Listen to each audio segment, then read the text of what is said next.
The most dangerous killers from different parts of Chicago, coming from the most dangerous gangs in Chicago. We'll be going over everything, including how many bodies they have, where they're from, and different legal situations they was involved in. Some of these guys are dead and some still alive. These guys will go on hits with each other and add up how many kills they got to compare them with their enemies, which is a dangerous game to play in real life. This is Top Trend TV, and this is Top Chicago Assassins.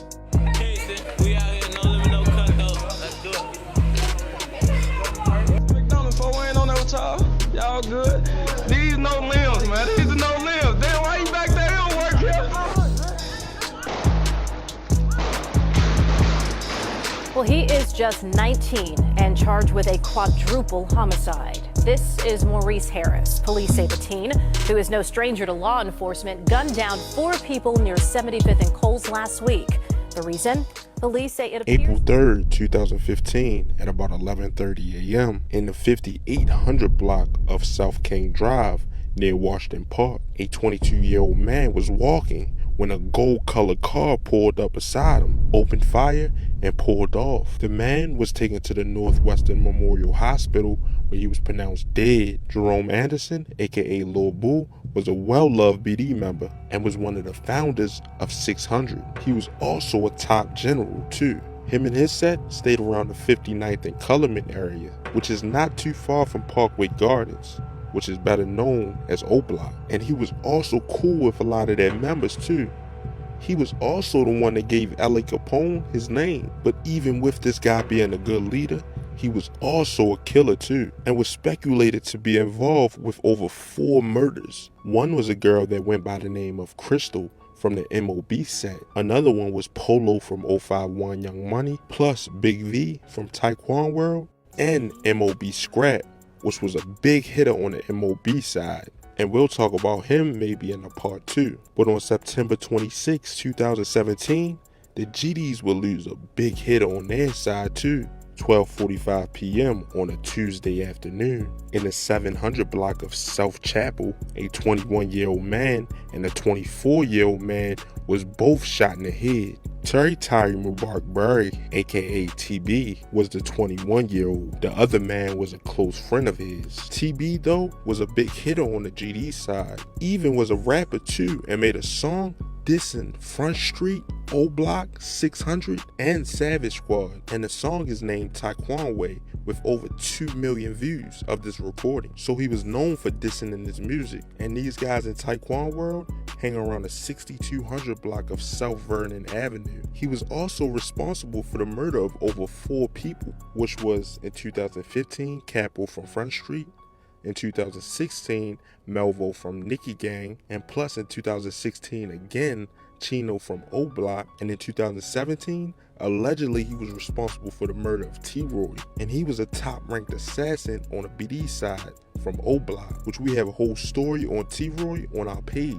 But a guy by the name of HK, which was T-Roy's brother, was allegedly the person that killed TB weeks after T-Roy died, right in the same spot. So getting this guy killed was a big score for the BDs at this time. But only about 7 months before that, on March 8th, 2017, the BDs would take a big loss too, because one of their top-ranked BD members will lose their life moments after being released from jail. Kamari Belmont, aka Bob O, 23 years of age, from the THF set, was being held on murder and robbery charges after he allegedly shot a man during a robbery and robbed another man a few hours later in 2015. The man he shot died a few weeks later though. Cook County prosecutors dropped the murder charges at the end of January after allowing too much time to elapse under the state's speedy trial statute. So that means Bob O was released on charges he allegedly committed, all because they took too long to get his trial done. And on March 8th, 2017, at 5:30 p.m. on a Monday, a friend of Bob O posted his required bond of $10,000. And at 11:12 p.m., Bob O was released from Cook County Jail. Bob O was only a few blocks from the jail when a white SUV pulled up on the side of his car on California Avenue, and someone inside the car started shooting, police said. Belmont was hit several times. The white SUV then ran a red light as it sped off and crashed into a car near Interstate 55, police said. Those inside ran away. Bob O collapsed in the street and died at the scene. Bob O was known for putting in work on the BD side, and he was known for consistently robbing people. He was also known to have killed over 4 people, which one of them being Lil Chief from 051, and he was allegedly the driver on a hit of Big A, which was a female from 051 Young Money, plus Big Freaky from Dex side, and Ralph from 757. And the THF set is mostly located on 44th and Princeton and 44th and Woodlawn. This next assassin though is from the NLMB set, which is the rapper G Herbo set. This guy was known to put in work, and the first time this guy was arrested was at the age of 12. He even got shot in the leg with his homie Lil Rock back in the day. Well, he is just 19 and charged with a quadruple homicide. This is Maurice Harris. Police say the teen, who is no stranger to law enforcement, gunned down 4 people near 75th and Coles last week. The reason? Police say it appears to be retaliation for his father's murder a day earlier. CBS 2's Suzanne Lemonnier reports. Police say Maurice Harris's father, Jerry Jacobs, was a documented gang member who was arrested 47 times in the past.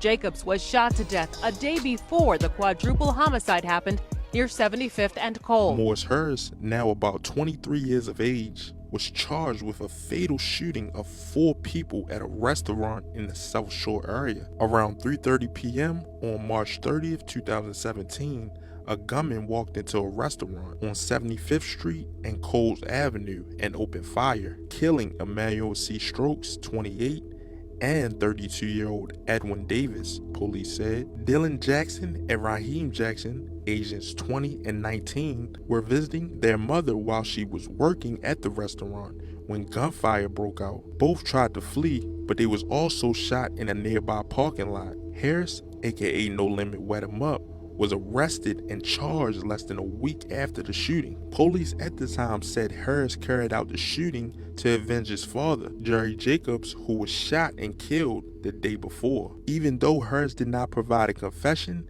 several eyewitnesses told police Harris was the only shooter. But even though they had several eyewitnesses, the eyewitnesses wasn't credible in court, and it wasn't enough evidence to charge Harris on the 4 murders they said he committed. More than 24 counts of murder, attempted murder, and aggravated discharge of a firearm were dropped at a hearing around June of 2020. And of today, No Limit Wet 'em Up is a free man and seems to be pursuing his rap career at the moment, dropping his latest video a month ago with over 158,000 views called Mix. But that'll be about it for this video. Just remember, there's many more assassins all through Chicago. So if y'all want me to make a part 2, just let me know in the comments. Make sure you like or dislike, comment, and subscribe. And as always, stay blessed and stay well. Yeah, I'm out.